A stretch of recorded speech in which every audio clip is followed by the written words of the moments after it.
본 영상은 팟빵 해축팬에서 즐기실 수 있습니다. 네, 저희가 준비한 다음 경기는 바로 첼시와 사우스햄튼의 경기인데요.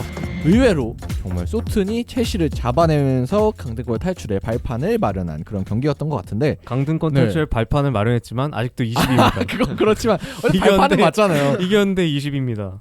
네, 그리고 뭐 강등권 그렇죠. 뭐 경쟁팀도 많이 미끄러지고 했으니까 소튼한테 좀 더 가능성이 생긴 것 같고, 일단 선발 라인업을 봐야 될 텐데, 일단 첼시가 굉장히 로테이션을 많이 돌렸다. 이게 좀 눈에 띄는 점이었던 것 같아요. 사실 어느 정도 예상했던 부분이긴 하거든요. 여러 매체에서도 이제 포터 감독이 로테이션을 어느 정도 돌릴 것이다 라고 예측을 했는데, 일단 좀 살펴보자면 실바, 제임스, 하베르츠, 무드릭이 최근에 출전 시간이 굉장히 많았어요. 주전으로 자주 나왔고, 그래서 이 선수들을 휴식을 부여했습니다. 심지어 실바와 제임스는 아예 명단에서 빼버리면서 교체로도 나오지 않았고요. 그 대신 아스필리쿠에타, 쿨리발리, 그리고 다트로포파나가 선발 출전했고요. 근데 사실 저는 약간 이해가 안 되는 게, 뒤에서도 언급하겠지만 다음 경기가 일주일 남았거든요. 그렇죠. 그래서 네. 좀 주중 경기가 있는 것도 아닌데 왜 이렇게까지 로테이션을 극단적으로 돌렸을까라는 생각을 좀 해봤습니다. 진짜 100번 이해해서 티아고 실바 정도는 체력 안배를 해줘야 된다고 네. 생각을 하거든요. 근데 다른 선수들은 그래요. 뭐 리스 제임스도 최근에 부상이 많으니까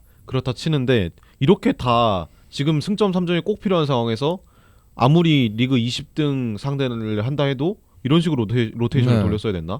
라는 생각이 듭니다. 그래서 사실 선발 라인업 나왔을 때 제가 그 메모장에 적어놓으면서 보거든요. 네. 근데 거기에 적었던 말이, 감히 10등이 20등을 무시하냐 이러면서 이렇게까지 좀 로테이션 돌린 거에 대한 의문점을 안고 시작을 했고요. 그리고 소트는 이제 루벤 셀렙스 감독 대행의 첫 경기였죠. 네. 이제 오누아추와 솔레마나라는 좀 빅앤스몰이라고 흔히들 말하죠. 오누아추 선수는 2m 2cm의 굉장히 거구의 선수고, 네. 솔레마나 선수도 이제 좀 작지만 빠른 선수인데, 이 선수들이 투톱을 이뤘습니다. 그리고 또한 최근에 수비 핵심인 벨라코찹 선수가 부상으로 빠져 있었는데, 이 경기에는 이제 선발 출전을 정상적으로 했습니다.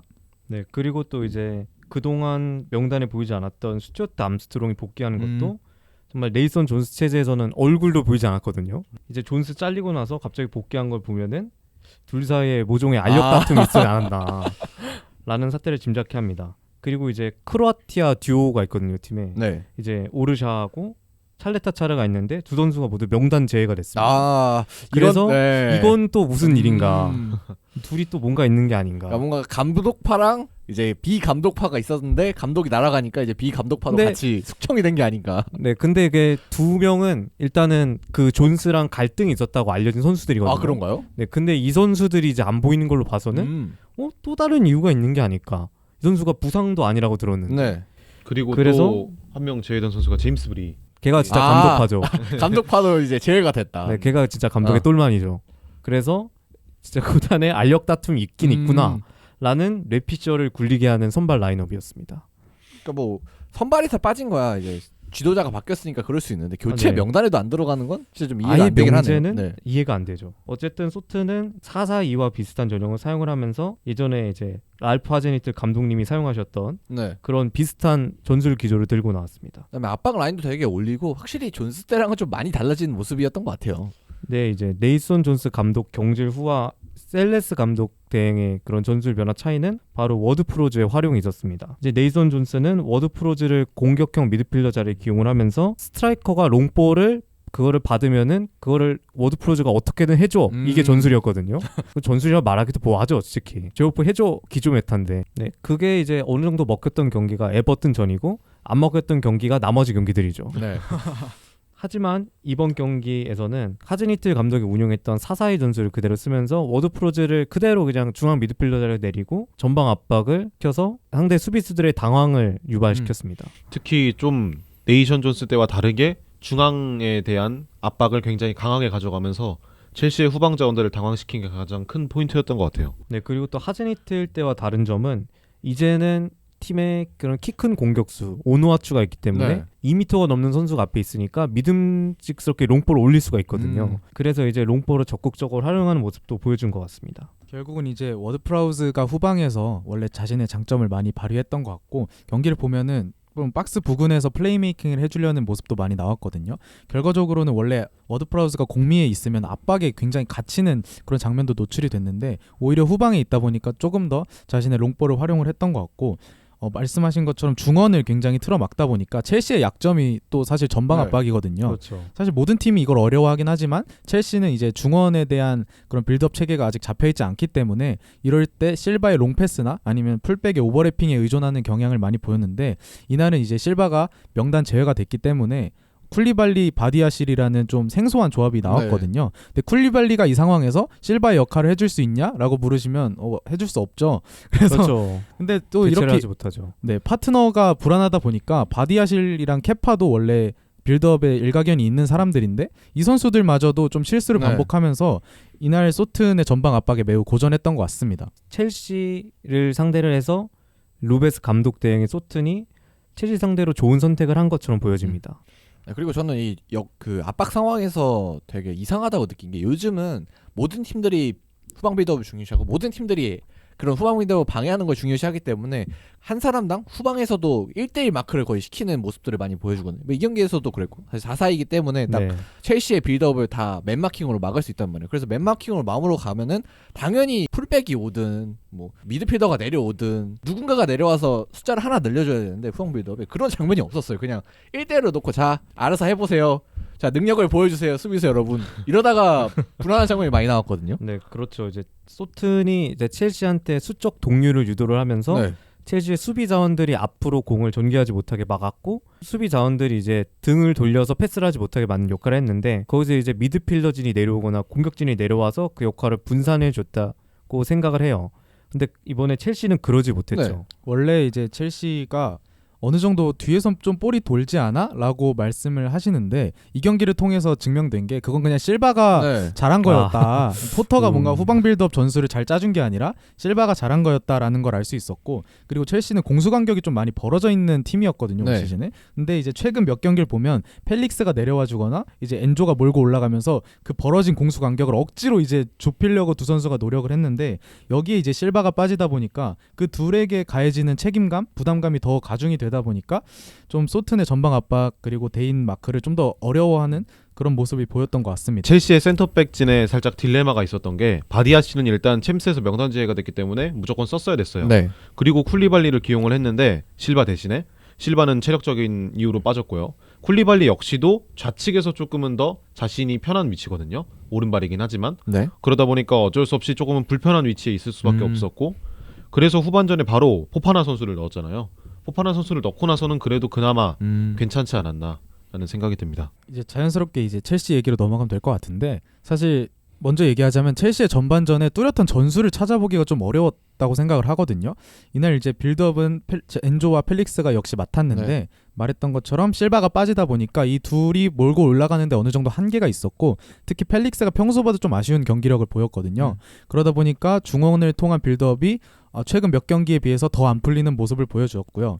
그리고 이제 마운트를 왼쪽 윙어에 기용하면서 마운트가 살짝 좁혀 들어오면 칠웰이 오버래핑하고 그리고 포파나도 이제 전방위적인 활동량을 가져가는 선수다 보니까 왼쪽에서의 좀 공격 찬스를 만들려고 시도를 했는데 이제 패스맵을 보시면 왼쪽에서 이게 패스가 돌아갔나 싶을 정도로 좀 흔히 말하는 삼각 트라이앵글을 구성한다고 하죠. 그런 것조차 보이지 않거든요.